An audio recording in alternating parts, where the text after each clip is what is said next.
Bonjour à tous et bienvenue sur Maroc 24. Une nouvelle tentative d'ingérence a eu lieu. Un groupe de députés européens connus pour leur soutien aux séparatistes du Polisario a essayé d'entrer illégalement à La Aïoun sous couvert d'une prétendue mission. Une initiative aussi maladroite qu'inutile tant elle révèle une obsession aveugle pour une cause perdue. Pourquoi ce groupe a-t-il voulu contourner les règles? Les détails dans un instant avec le 7 TV.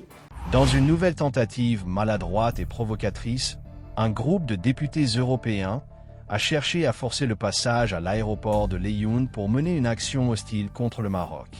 Dénuée de toute légitimité et orchestrée dans une pure logique de propagande, cette action s'inscrit dans la continuité des manœuvres dilatoires d'un cercle bien connu pour son soutien aux séparatistes du Polisario. Ces individus, qui se cachent derrière leur titre d'eurodéputés, n'avaient pourtant ni mandat ni décision émanant du Parlement européen pour justifier leur déplacement. Leur prétendue mission était une invention pure et simple, un coup de communication monté de toutes pièces sans concertation avec aucune autorité compétente. Les autorités aéroportuaires marocaines, rompues à ce genre de manipulation, ont appliqué la réglementation avec fermeté et professionnalisme. Ces agitateurs ont été invités à reprendre le même vol qui les avait amenés au Maroc, mettant ainsi un terme à leur mascarade. Une tentative d'instrumentalisation politique grotesque. Cette énième provocation de pseudo-défenseurs des droits de l'homme n'est rien d'autre qu'une mise en scène préméditée visant à ternir l'image du Maroc et à alimenter une rhétorique mensongère au profit du Polisario. Ces eurodéputés en quête de sensationnalisme ne représentent en rien l'institution législative européenne et ont agi en totale violation des règles en vigueur. Le Parlement européen a d'ailleurs émis des lignes directrices très claires interdisant à ses membres d'entreprendre des missions officielles dans des pays tiers, sans mandat explicite de l'institution. Or, ces individus ne disposaient d'aucune autorisation, ce qui rend leur tentative encore plus grotesque et illégitime. Une opération de déstabilisation déjouée. Cette manœuvre s'inscrit dans un agenda hostile bien connu, alimenté par certains cercles mal informés qui persistent à saboter les relations entre le Maroc et l'Union européenne.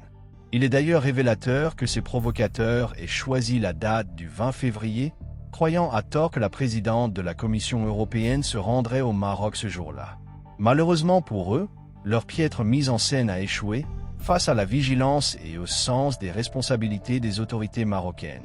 Cet épisode démontre une fois de plus que les adversaires de l'intégrité territoriale du Maroc ne reculent devant aucune bassesse pour essayer, en vain, de relancer un dossier clos depuis longtemps sur la scène internationale.